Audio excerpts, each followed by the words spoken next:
2025년도에는 우리의 중심을 보시는 하나님 앞에서 우리 심령에, 우리 중심에 마음 깊숙한 곳에 있는 그 더러운 것을 좀 이제 털어내고 씻어내고 귀한 말씀으로 채워 승리하는 한 해가 되어지기를 바랍니다. 자, 제목이 뭡니까? 그 순서지에 있죠? 예, 제목이 뭐죠? 금고를 여시오. 우리가 좋아하는 금고예요. 여러분들 집에 이제 금고 있는 분들도 계시고 안 계시는 분들도 계시겠지만, 예, 금고 하면은 뭐가 생각이 납니까? 돈. 우리가 좋아하는 돈을, 예, 간직하는 금고이죠. 예, 근데 이제 저희 집에는, 예, 금고가 있습니다. 돈이 많아서 금고가 있는 것이 아니고요. 그 금고 안에는 돈이 하나도 없어요. 저 개인적으로 저한테 서영희 이름으로 남아있는 돈은, 예, 하나도 없어요. 지금. 왜냐하면 처음에 교회할 때 교회가 무엇인지 헌금이 무엇인지 모르는 우리 성도들이라서 제가 개인적으로 생활비를 털어서 이제 교회를 꾸리게 되었고요. 그 다음에 이제 규모가 커지면서 장로님한테 손을 벌렸고요. 매달 필요한 돈이 눈덩이처럼 불어나는데 지금까지 왔습니다. 지금은 모두 여러분들이 헌금을 해서, 예, 교회를 운영하고 있습니다. 예, 이렇게 교회를 지탱하게 힘이 되신 여러분들이 너무너무 자랑스럽습니다. 예. 그래서 우리 금고에는 돈이 없어요. 제가 돈 관념이 없이 사니까. 그런데 지금 제가 그 금고를 열어봤더니 그 금고 안에는 뭐가 있냐면은, 이전에 우리가 전셋집을 집이 없었거든요. 전셋집을 계약했던 계약서가 그 집에서 나와 살지도 않는데 금고 안에 있고요. 우리 엄마 아버지 사망 진단서가 금고 안에 있고요.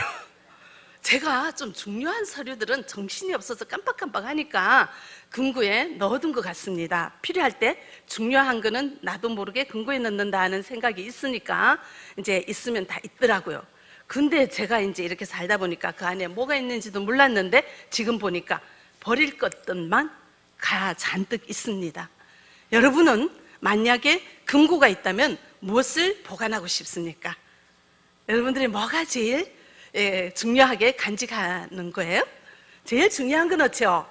예, 이렇게 우리는 우리 마음속에도 금고를 만들어 놓고 살고 있어요. 우리 마음속에 금고가 있어요. 근데 있는지도 모르는 채 살고 있기도 하죠. 근데 그 마음의 금고 속에는 절대로 보관하고 싶은 기죽한 추억도 차곡차곡 쌓아놓고요. 그런데 그런 좋은 기억보다는 절대로 잊을 수 없는 기억들을 쌓아놓고 있습니다. 보물처럼. 그리고 열쇠를 탁 잠궈놔요.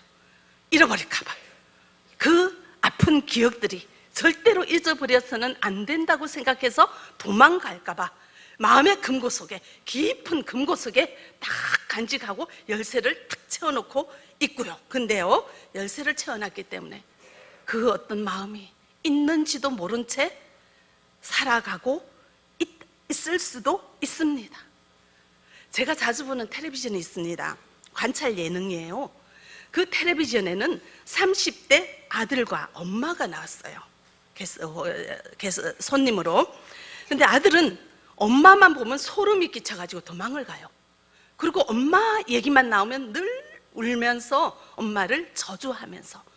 그리고 이 아들은 그 엄마 아빠 얘기만 하면은 울분에 못 이겨서 죽고 싶대요. 그래서 맨 높은 고층 빌딩에 올라가서 뛰어내리고 싶은 자살 충동을 느낀 적이 한두 번이 아니래요. 예, 사연이 있죠. 이 아빠와 엄마가 이 아이가 아주 어릴 때 이혼을 하고, 그래서 엄마하고 같이 살게 되었습니다. 엄마가 슬프잖아요. 슬픈 엄마를 기쁘게 하기 위해서 공부를 열심히 했습니다. 반에서 1등을 하고 100점을 연달아 맞았습니다. 그렇게 중학교, 고등학교를 지나고 드디어 이제 고3, 이제 대한민국에 꽂힌 수능고사. 수능고사를 잘 봐야지 좋은 대학 가잖아요. 그 전에 반에서 100점만 받은 아이예요. 그래서 고3 수능을 시험을 치는데 이 아이가 너무 긴장을 해버려가지고 시험을 망쳤어요. 근데 이제 교문 앞에서 기다리는 엄마 어땠니? 근데 이 아들이 망쳤어 이렇게 얘기했어요. 그랬더니 아들은 엄마가 그랬니? 그래도 수고했다 이럴 줄 알았어요. 근데 이 엄마가 하는 말이 야, 너 때문에 진짜 볼라지 없다. 너 어디 가다가 차에 치여? 어떻게 되어버리라. 엄마 그런 말을 했어요. 막말을 한 거죠. 말해서는 안 되는 그런 말을 한 거예요. 그래서 이 아들은 그 말을 듣는 순간 세상이 끝나는 것 같고 나는 이 세상에 존재할 필요가 없는 아이구나 절망하고 엄마가 미워지기 시작하면서 엄마 말만 나오면은 막 온몸이 부들부들 떨리면서 우울증이 증폭이 돼서 이 관찰 예능을 하시는 박사님께서는 100회를 하는 동안 이 사람처럼 심한 우울증은 처음 본다는 거예요. 그 정도로 심각한, 그냥 혼자 놔두면 언제 자살할지 모르는 그런 상황이 되어버린 거죠. 자, 근데 이제 이 아이가 아빠와 이혼을 할 때, 엄마 아빠가 이혼을 할 때는 이 아빠가 빚을 지고 다른 여자와 외도를 해서 이혼을 하게 되었고 이 빚은 엄마가 따게 되었습니다. 빚 갚으랴 아들 키우랴 이 엄마는 얼마나 힘이 듭니까? 그러니까 이 힘들고 이 마음에 있는 불만을 이제 이 아들을 보면서 이렇게 얘기를 했대요. 너 아니면 이렇게 안 산다. 너 때문에 내가 고생한다. 이렇게 얘기를 한 거죠. 그러면서도 또 힘든 일이 있으면 힘든 일이 있고 또 아들을 통해서 전 남편의 모양을 보면 화가 그렇게 나는 거예요. 이 아들을 보면서 남편 좀 지혜비 닮아서 이런 생각이 들잖아요. 그러면 화가 너무 나니까 그러면서 어떤 막말을 하냐면은 야, 공부를 좀 할 줄 알아서 키웠더니 어떤 뭐뭐뭐구나. 들을 수 없는 욕을 하는 게. 너 공부 잘하는 줄 알고 내가 키웠어. 너 아주 보잘것없는 그런 존재 아니야 하면서 아들한테 그런 막말까지 하는 거죠. 그러니 이제 소리를 들으면서도 이 아들은 엄마밖에 없잖아요. 아빠도 없고 엄마가 날 버리면 어떡해. 그래서 엄마 이제 치맛자락 붙잡고 살아야 되는 그런 생존이 가능한 그런 상황에서 항상 엄마의 기쁨이 되려고 늘 애를 쓰면서 살았는데 어느 날 일기장을 봤는데 내가 이 아이를 떼려고 했는데 가졌을 때 유산을 하려고 했는데 실패해서 할 수 없이 키운다는 일기장을 본 거예요. 그러니까 이제 이 아들은 완전히 야, 나는 우리 엄마 인생의 걸림돌이고 엄마의 자랑거리도 되지 못하고 살아서는 안 되는 존재할 필요가 없는 그런 존재라는 생각이 들어서 정말 고층에서 뛰어내리려고 생각한 적이 한두 번이 아니었어요. 그래서 이제 어른이 되었습니다. 이제 엄마하고 얘기를 하고 좀 풀려고 엄마한테 이제 막 아들이 이상한 행동을 하고 약간 정신과 진료를 받고 이러니까 엄마도 마음이 아프잖아요. 좀 고쳐주고 싶은 거죠, 엄마도. 그래서 이제 너 왜 그러니? 이러니까 이제 엄마가, 이 아들이 엄마가 나한테 이런 말 해서 나는 지금도 너무 마음이 아파. 이렇게 얘기를 하면은 엄마는 기억이 안 나? 내가 뭐 그런 얘기 했니? 미안하다는 얘기를 안 하는 거예요. 대신에 엄마는 이렇게 생각, 나는 너 키운다고 뼈 빠지게 일하고 돈 벌었어.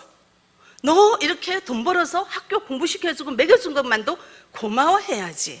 이런 마음이 있는 거예요. 근데 이 아들은 그 생존시켜줘서 고마운 것보다 이 마음의 상처, 그냥 상처가 아니라 이 공부도 잘하지도 못하는 걸 내가 거둬줬다. 내 인생 헛수고 했다. 수능 잘못해서 너 그 정도로 시험 칠 것 같으면 너 때문에 친척들 앞에 내 면이 안 쓴다. 너 나가서 어떻게 해버려. 차에 치여서 어떻게 해버려. 막 이런 막말을 들으니까 그 마음에 맺힌 상처를 엄마한테 미안하다 이 소리 듣고 싶은 거예요. 엄마가 그래, 난 너 사랑하는데 내가 그거는 니네 아빠가 너무 미워서 니네 아빠 생각만 하면 화가 올라서 너한테 분풀이를 했다. 너가 미워서 그런 게 아니라 그 마음을 알아야 되잖아요. 내가 아들이 미워서 그랬겠습니까? 이 속에 마음의 깊은 곳에는 전 남편에 대한 미움과 정오가 있으니까 그것이 만만한 아들에게 독화살이 날아간 거잖아요. 근데 우리가 그 자녀가 그리 믿겠습니까? 근데 엄마는 나중에 얘기하는데 생명하고도 바꿀 수 있대요. 근데 그런 막말을 하셨어요. 그런데 이제 이 아들은 그 엄마의 진심 어린 사과를 받지 못하니까 이제 더 마음문을 닫으면서 그렇게 이제 텔레비전까지 나오게 됐더라고요. 자, 우리는 어떻습니까? 경제적인 책임만 다한 자녀 다 키웠다고 생각하지 않습니까? 열심히 돈 벌어서 공부시켰더니 그 아들, 딸이 와서 엄마, 나는 엄마 때문에 이거저거 힘들어 하면 배부른 소리 하지 마라 하면서 욕 한마디 하면서 야, 어느 집에는 공부도 안 시켜준데 너 공부시켜줬더니 그런 얘기 하니? 하면서 여태까지 내가 늘 하는 말투, 나는 아무 뜻 없이 하는데 자녀가 듣기에는 너무나 심한 욕이 들어있는 마음의 상처가 되는 그런 말을 하면서 자녀들에게 퍼부은 적은 없는지요? 돌아보시기 바랍니다. 제가 지난번에도 말씀드렸지만 엄마는 불법으로 한국에 있고 자녀는 중국에서 고등학교 다니는데 아들이 엄마 마음이 너무 아파, 엄마 제발 중국으로 와 했는데 엄마가 배부른 소리 하지 말라, 내가 돈 벌어야지 너 대학 보내지 했더니 이 아들이 자살을 해버렸어요. 남편도 일찍 잃어버리고 딱 하나 남은 그 아들 대학교 등록금 벌려고 불법으로 한국에서 열심히 돈 벌고 있는데 엄마 나 죽고 싶어 말을 하는데 배부른 소리라고. 우리는 돈 버는 데 집중해서 자녀들의 마음이 어떤지, 내 주변의 사람의 마음이 어떤지 상관하지 않으면서 살아오지는 않았는지요? 이제는 우리의 시선을, 우리가 생존에는 돈도 필요하지만 그 아닌 사람과의 관계와 사람과의 더 좋은 가치, 더 귀한 가치가 있다는 것을 이 시간 한번 생각해 보면 좋겠습니다. 상대방이 나 때문에 마음이 아팠다 이렇게 말을 하면 진심으로 상대방의 마음을 들여다보면서 나의 어떤 행동 때문에 저 사람이 저렇게 마음이 아팠을까? 우리 남편이, 우리 아내가, 우리 자녀가, 우리 부모가 왜 나의 어떤 말 때문에 마음이 아팠을까? 물어보세요. 넌 왜 마음이 아프니? 그럼 얘기할 거 아니에요. 그럼 얘기하면은 내가 평생 애써서 키워놨더니 자식 키워놔도 하나도 소용이 없네. 엄마 아빠 고생한 건 하나도 몰라주고 지 조금 마음 아픈 가지로 엄마는 이랬어, 아빠는 이랬어. 이제 여기 나오죠. 그러면서 한마디 하지는 않는지요. 우리의 마음을 돌아보시기 바랍니다. 그러면서 자신도 돌아보시기 바랍니다. 나는 왜 늘 짜증이 날까? 나는 왜 세상에 불평불만이 가득할까? 왜 내 눈에는 좋게 보이는 사람이 없을까? 왜 나는 세상 사람들이 다 못마땅할까? 자신의 내면을 돌아보는 그런 시간이 되기를 바랍니다. 이번에 25년 표는요, 사람은 외모를 보지만 하나님은 중심을 보신다 입니다. 제가 이 표를 여기 걸어놓고, 현수막으로 걸어놓고 제가 이 말씀을 매일매일 묵상을 했습니다. 하나님, 왜 이 말씀을 25년 표로 주셨을까요? 우리 교회에 필요한 말씀이라고 여기긴 했지만 계속 묵상할 때 하나님께서 이 말씀이 나한테 꼭 필요한 말씀, 나한테 꼭 필요한 말씀으로 주시더라고요. 너무나 큰 깨달음을 주셨습니다. 둘째 아들이 제가 어릴 때 100일 때 뇌수술해서 아픈 아들이 지금 우리 집에서 이제 같이 거주하고 있습니다. 그래서 11년 만에 이제 합가를 하게 되었고, 계속 좀 보는 그런 관계가 돼서 이제 자주 보게 되니까 그 아들이 이제 저한테 이런 말을 해요. 엄마는 아빠에게 진심으로 고마워하지 않는다. 아빠가 교회 일을 하는 것은 덤으로 하는 것이고 도와주는 것인데 그것을 당연하게 여긴다 하는 것입니다. 엄마는 당연하게 여겨 그러잖아요. 그래서 제가 그랬죠. 아유, 그럴 리가 있나, 얼마나 감사한데. 감사하지 그랬어요. 그랬더니 아들이 하는 목사잖아요, 그죠? 통찰력이 있죠. 그 아들이 나보고 아니래요. 엄마는 겉으로만 그렇지 진심으로 감사하지 않는데요. 겉으로 감사한 척 한대요.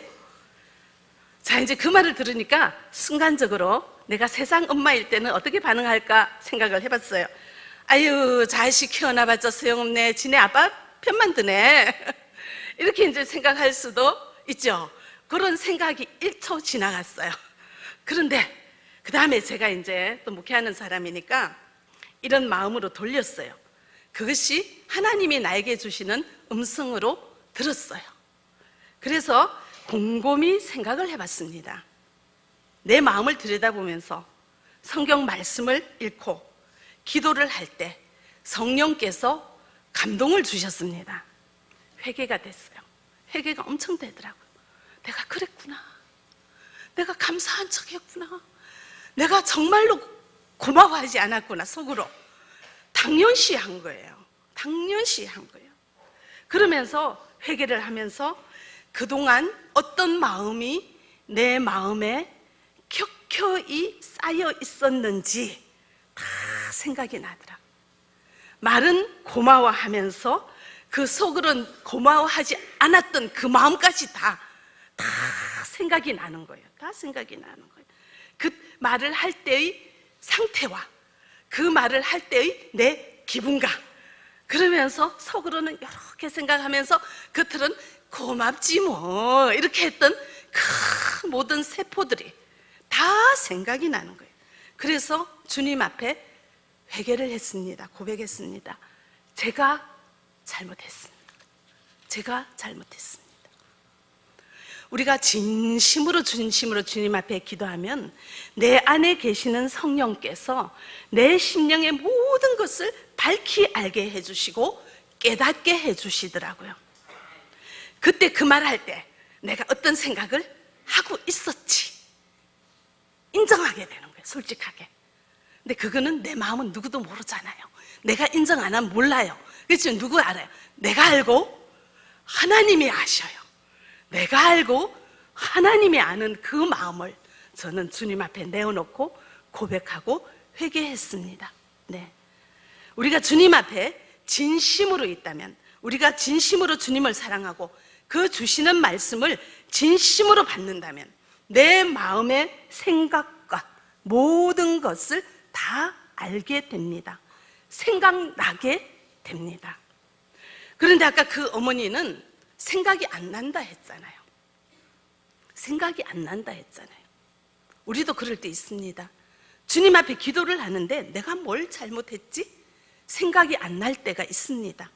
물론 내가 잘못한 것이 없어서 생각이 안 날 때도 있지만 그만큼 자신에게는 너그럽고 죄에 대해서 너그럽다는 겁니다. 또한 생각이 안 난다는 것은 성령께서는 우리에게 성경 말씀을 통해서 조명해 주시면서 우리의 모든 것을 환히 밝히보게 하시고 이 불이 환하니까 티끌이 보이잖아요.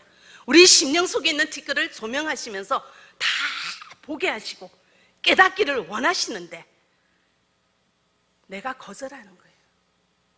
성령을 거절하는 거예요. 주님을 거절하는 거예요. 주님이 주인 되심을 거절하는 거예요.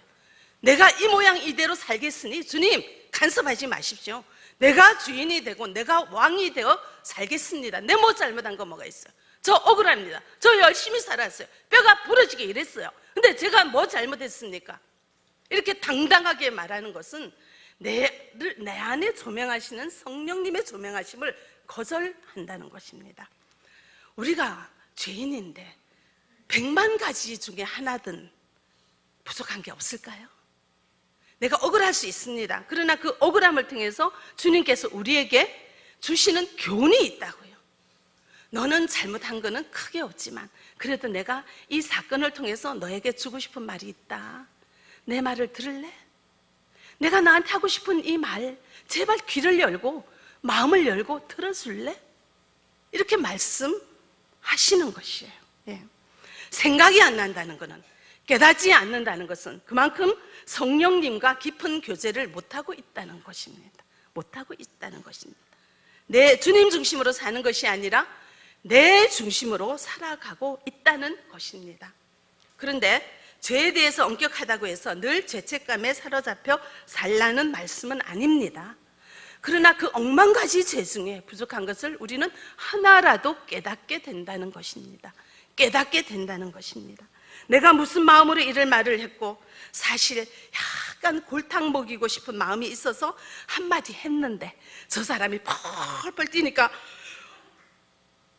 막 화를 내니까 당장 그 앞에서 뭐라고 할 수는 없으니까 생각이 안 난다. 나 그런 의도로 말 안 했어 하고 변명하고 그 자리를 피할 수는 있어요. 그런 의도가 아니다 하고 발뺌을 할 수는 있어요.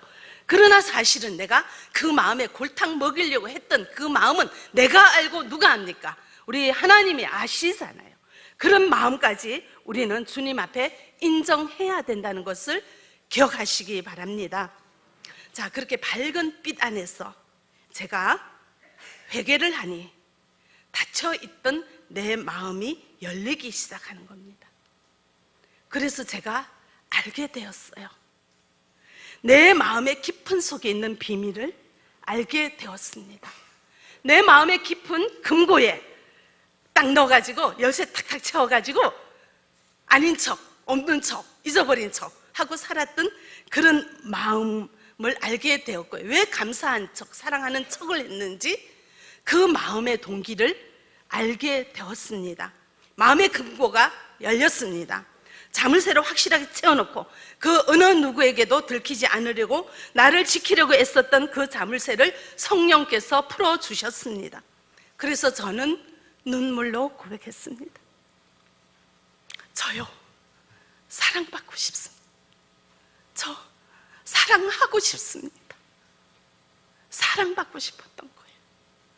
사랑하고 싶었던 거예요. 이 마음에 사랑의 결핍이 있었던 거예요. 그것 때문에 이것을 포장하기 위해서 사랑하는 척, 감사하는 척, 척척하면서 살아왔던 제 자신을 봤습니다. 저희 집은 제가 왜 이런 마음을 금고에 넣어두고 살았는지요. 저희 집은 제가 여러 번 얘기했지만 딸만 6 있는 저는 셋째 딸입니다. 딸, 그 다음에 딸, 아이고 또 딸 이러면서 태어난 아주 그런 딸로 태어나서 우리 부모님은 그래도 조금 교양이 있으셔서 앞에 대놓고 그런 말씀은 안 하시는데 동네 사람들이 우리 부모보다 더 안타까워가지고 아이고 쩌쩌 뭐 하나만 어쩌고 나오지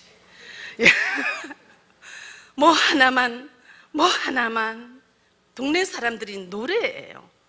저는 예민해요. 되게 예민한 이렇게 지각을 갖고 있는 사람인데 그 말이 제한테 어떻게 들렸냐면은 너 잘못 태어났어. 넌 태어나지 말았어야 했어. 이런 말로 들린 것입니다. 어린 시절에 제가 우리 어머니께서 저를 키우신 것이 아니라 저희 고모가, 막내 고모가 저를 키웠습니다. 어머니하고 아버지는 서울에 정부 이렇게 공무원이셔가지고 큰언니하고 내 밑에 동생이 이제 아주 어릴 때 데리고 이제 서울에서 지내셨고 딸이 6명이나 되니까 딸 많다고 다 엄마가 안 데려가고 이제 울산에 놔뒀어요, 집에. 그랬더니 우리 나머지 아이들 그리고 저를 포함한 아이들은 언니하고 한 2명은 우리 고모가 키웠습니다. 근데 이제 이 고모님은 50년대 말 60년대 초에 고등학교를 나온 신여성이었어요. 그 당시에 양산을 쓰고 양장을 하고 구두를 신고 미장원에 다녔던 멋쟁이였어요. 그리고 저를 데리고 다니면서 외출할 때도 꼭 미장원을 다녀서 가서 머리를 이쁘게 해서 옷도 직접 만들어서 이렇게 이제 늘 데리고 다녔어요. 그렇게 서로가 항상 같이 다녔는데 이 고모가 자살을 했어요. 그리고 자살해서 누워있는 그 모습을 제가 가장 먼저 발견을 했어요. 장례를 치르고 몇 달 후에 그리고 몇 년 후에 고모가 너무 보고 싶은 거예요. 구두 쓰고 양산 쓰고 지나가는 신여성을 보면은 고모고모하고 따라가서 보면 얼굴이 아니잖아요. 만날 수가 없잖아요, 현세에서. 그 마음이 너무너무 아픈 거예요. 그 어린아이가 그게 사랑인지 그리움인지 어떤 건지 모르고 보고 싶은데 볼 수 없는 그 절망감을 늘 경험하기가 싫어서 그 마음을 스스로 닫아버리는 걸로 훈련을 했던 것 같아요. 그래서 나는 안 보고 싶어. 또 우리 어머니께서 이제 울산으로 내려서 같이 사시는데 무뚝뚝 하셔가지고 내 평생에 손 한 번 잡아본 기억이 없을 정도로 우리 어머니는 무뚝뚝 하셔요. 그러니까 사랑한다 뭐 이런 얘기를 들어본 적이 없이, 이제 고모는 그랬지만 그렇게 이제 엄마한테는 사는데 고모의 사랑을 다시는 받지를 못하니까 그게 너무너무 그리워서 이 마음에 그 마음을 잘라버린 거예요. 사람 서로 좋아하고 사랑한다는 말을 하면은 너무 큰 상처가 되는 것을 경험했기 때문에 그 상처를 다시 받기 싫어서 아예 사랑이란 단어는 내 마음에서 잘라버렸어요. 그리고 이제 우리 집에는 7째 아들이 태어났어요. 그런데 심장병으로 사망했어요. 근데 그 아이가 언제 태어났는지 언제 사망했는지 기억이 없어요, 제가. 그래서 가슴 아픈 일은 잘라버리고 없애버리는 그런 증상이 생겨가지고, 이 마음에는 사랑이라는 것을 제가 모르고 살았습니다. 그 마음을 우리는 누가 보고 싶다, 만나고 싶다 이런 마음 자체를 저는 이 금고에 넣어놓고 잘라버리고 살았던 겁니다. 그게 조금 나오면은 내가 너무 그거를 해결할 수가 없더라고요. 그 마음을 제가 이렇게 성령 조명하심으로 주님 죄송합니다, 잘못했습니다 하니까는 내가 왜 저렇게 우리 남편 장로님이 다정다감하잖아요. 표현도 잘하시고 이런데 왜 이렇게 탁 꼿꼿하게 써가지고 감사한 척, 사랑하는 척하고 그렇게 살았을까요? 근데 그 이면에는 내 마음속에는 사랑받고 싶어요. 내가 사랑받는다는, 사랑한다는 말을 하고 싶어요. 이거를 제가 못하고 사는 거예요. 그래서 사역반에서 숙제를 내죠. 사랑하세요. 제가 집에 가서 숙제했어요. 장로님한테도 사랑합니다 얘기했어요. 근데 이 말을 내가 진심으로 못하는 거예요. 사랑이란 단어 자체를 입에 꺼내기가 어려운 거예요. 딱 가둬놨기 때문에. 근데 장로님한테는 사랑해요 말하면서 꼭 뒤에 뭐라 하는지 아세요? 숙제예요. 약간 그렇게 농담식으로 진심을 담지를 않는 거죠. 그런 내 모습을 발견을 했습니다. 했습니다. 왜냐면은 또 내가 이 사랑합니다 말을 하면은요, 사랑에 결핍이 있는 사람들은 사랑하는 상대를 찾으면 집착을 해요. 집착은, 사랑으로 집착하면 상대방을 괴롭혀요. 그래서 제가 그걸 아니까 아예 사랑한다는 말을 한번 하면은 집착하게 될까 봐서 이 사랑이란 단어는 아예 금고 속에 넣어놓고 살았어요. 그런데 기도할 때 그걸 깨닫고 이 마음의 문을 열고 내가 사랑받고 싶었구나, 내가 사랑한다고 말하고 싶었구나, 이 얘기를 제가 장로님한테 했어요. 왜냐면 뭔가 좀 야릇하잖아요. 우리 아들이 엄마는 왜 진심이 없이 말해? 근데 우리 장로님도 느꼈을 거 아니에요, 그죠? 그래서 이 얘기는 해야 되겠다 싶어가지고 내 마음의 금고의 문을 이제는 열었고, 내가 사랑하지 않아서 그런 게 아니라 사랑한다는 말을 하면 내가 무너질까 봐. 그런데요, 무너지는 게 아니라 그 말을 누가 기다리고 계십니까? 우리 주님이 기다리고 계시는 거예요. 주님이 우리 마음에 금고를 열기를 바라고요, 우리 아픈 상처를 꺼내 건드리기를 바라고 열고 활짝 내보내라. 주님 앞에 우리 깊은 상처를 주님 앞에 고백해라. 우리 주님께서 오늘 우리에게 하시는 말씀이에요. 우리는 그 마음을, 금고의 문을 열면 내가 무너지는 것 같죠? 그렇지가 않더라고요. 새롭게 태어나고 더 큰 힘을 주시고 자유하게 되고 주 안에서 내가 얼마나 귀한 존재인지, 우리 주님이 나를 얼마나 사랑하는지 그걸 진심으로 느끼게 된다는 것을 기억하시기 바랍니다.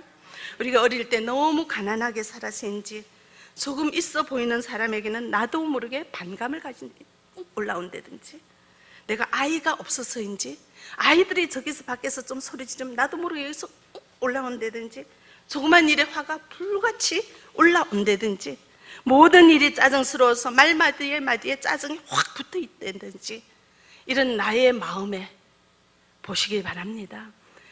그런 마음에는 내 마음속에 저기 깊은 공개 금고 안에 뭐가 있습니다. 왜 그런지 지금 여러분들 이후에 기도 시간에 주님 앞에 물어보시고 금고를 여시고 주님 깨닫지 못한다면 깨닫게 해주십시오. 여러분들 주님 앞에 기도할 수 있기를 바랍니다. 우리 주님은 우리를 어떻게 생각하실까요? 스바야서 3장 17절 우리 같이 읽어보겠습니다. 너의 하나님 여호와가 너의 가운데 계시니 그는 구원을 베푸실 전능자이시라. 그가 너로 말미암아 기쁨을 이기지 못하시며 너를 잠잠히 사랑하시며 너로 말미암아 즐거이 부르며 기뻐하시리라 하리라. 우리 주님은 우리를 기쁨을 이기지 못하시고 우리를 잠잠히 사랑하시며 우리로 말미암아 즐거이 기뻐 부르십니다. 이사야서 43장에는 넌 내 눈에 보배롭고 존귀한 자라 합니다. 그런 가장 큰 주님의 사랑을 받는 우리 주님께서 오늘 말씀을 하십니다. 금고를 여시오. 우리 마음의 중심을 이미 보고 계신 우리 주님께서는 내 마음의 중심에 뭐가 있는지 다 아시는 우리 주님께서는 내가 모른 척 숨겨놨던, 눌러놨던, 덮어놨던 금고 안에 딱 채워가지고 열쇠를 딱 채워놨던 그런 감정의 찌꺼기들이 보배가 아니라는 거예요. 우리를 잠잠히 사랑하시는 우리 주님께서는 그것을 이 시간 열고 주님 앞에 고백한 즉 해결이 되어진다는 것을 기억하시기 바랍니다. 그거를 열어놓으면요, 찌끄러기 쓰레기 버리면 되잖아요. 주님의 놀라운 진리의 말씀으로 내 귀한 심령 속에 귀하고 값진 보석으로만 채워지는 그런 은혜가 있어지기를 바랍니다. 진심으로 주님 믿습니까? 진심으로 주님 사랑하십니까? 주님이 여러분들 사랑하시는 거 진심으로 믿습니까? 우리에게 손해시키기 위해서 뭐를 하라고 하지 않지 않습니까? 그래서 이후에 모든 기도 시간에 우리의 마음을 여시고 성령님께 이제 기도할 때 먼저 주님을 믿습니다. 믿음을 고백하시기 바랍니다. 그리고 회개하시기 바랍니다. 성령께서 조명하시면 내가 어떤 언어로, 어떤 생각으로, 어떤 무엇으로 상대방에게 상처를 주었는지, 내가 어떤 것으로 아파하는지, 내가 뭐 때문에 가장 아픈지 주님 알게 해주세요. 안 아픈 척 하지 마세요. 우리는 세상에 안 아픈 사람이 없습니다. 사연 없는 사람들이 없습니다. 연약한 자 되어서 우리 주님 앞에 의지하지 않으면 살아갈 수 없는 것들이 너무 많아요. 내 힘으로 살 수 있다고 장담하지 마시고 이 시간 주님을 진심으로 믿으시고 주님이 우리를 얼마나 사랑하시는지 깨달으시고 전적으로 의지하며 고백하는 그런 시간이 되어지기를 바랍니다.